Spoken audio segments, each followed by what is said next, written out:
Alright, so this video is just a video log on my experience on the Nagpur trip.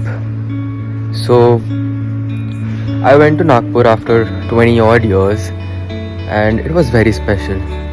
The reason why it was so special was because Nagpur is a place where my entire childhood was, and it was a beautiful childhood. It was everything that a child could ask for. Crazy friends, stupid activities, everything, the whole shebang, right? So it was a crazy childhood. I have not been in Nagpur. I hadn't been in Nagpur for around 20 years, and with the outset of my close friend's wedding, I got the opportunity to visit the city. Otherwise, I never had an opportunity to do so. There was no reason why I would even need to visit Nagpur. So yeah, it was very fun. I went there on Friday. I was there over the weekend, came today morning. So the few things which I learned from the Nagpur trip, right? Number one, being in Nagpur after 20 years, it felt like an out of body experience. It felt like I was going back in a past life, right? A life which was, I mean, a life which was my past life, right? Not the current one. It felt like that because I hadn't been to the city for 20 years and hadn't even spoken to those people for 20 years, right? It felt like stepping into a parallel universe. If you've seen movies which talk about parallel universes, you would see that people, they generally step into the same city in a different dimension, which is slightly different, right? So similar experience I was having. People who are similar, the vibes were similar, the soul of the city still remains authentically Nagpur, but few things have advanced, right? So a great infrastructure when it comes to transportation. Few buildings here and there have changed. The roads have broadened. Few roads remain the same. Few buildings have literally aged, right? So it felt like stepping into a parallel universe also. Things that I learned from Nagpur. So when I went to Nagpur, the first thing which I did was put the money where my mouth is. I did not wait for the entire plan to be ready, right? What I did was I just put money where my mouth is. I took out the tickets, and now I had a clear idea of, these are the definite dates of me being there. There is no questions of if or but question of what I'm just gonna do in these 3 days. So the stage was set, right? I remember even one day going before Nagpur, the only plan which I was contemplating was the first place which I'm gonna go to once I land, right? That's how rudimentary the plan was. So I would suggest to everyone, what I learned was you always have to keep moving. A flexible plan is the best plan. A plan which is very rigid, which will fall apart the moment thing changes, is a useless plan, right? So even if you spend a lot of time behind it, it's going to be useless end of the day. So my plan was no plan or minimum planning, right? So stepped into Nagpur. The first decision was made to go to my friend Parth's place. The second decision was, okay, let me find a place to stay, because I don't want to get in anyone's way, because it's his wedding house, right? So it's constantly busy and I just need a place to settle and relax if I need to. So I got a room for 1,000 rupees, 1,200 rupees, and it was my own space. It was a personal room, so it was a good deal. The next obvious thing was just to roam about in the streets of Nagpur, the place where I had grown up in. It was, so I did that. Then the first day entirely just went roaming the streets, and I did not do a whole lot, right? I think I traveled to um I went to Haldiram. I went to my old swimming pool. I went to Shivaji Garden and all the places near about Dharampet and Shivaji Nagar, and that was the end of first day. Second day was pretty interesting since Ashish she came back uh, to meet me in Nagpur. It so I mean we went ahead, got us a scooter.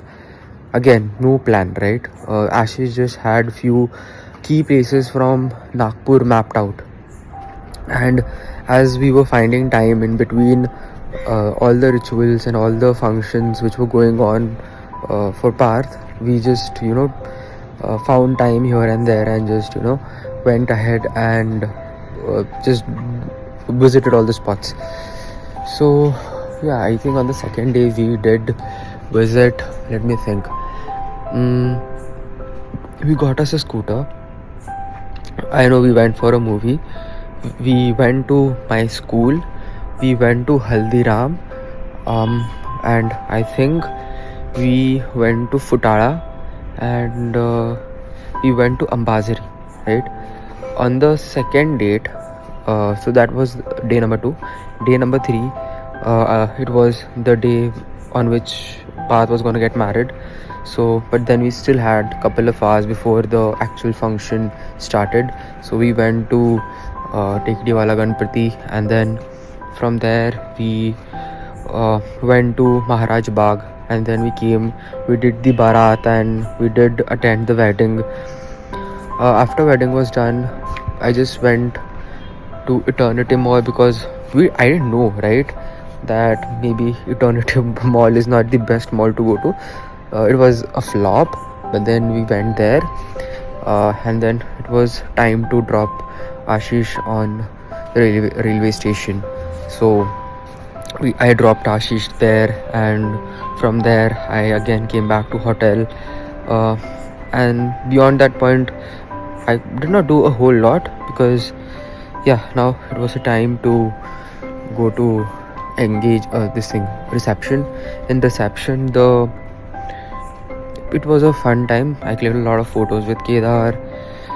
I think also on the first day I bonded a lot with Kedar. I spoke a lot with him, so that helped rekindle the old relationship which we shared as little kids, right?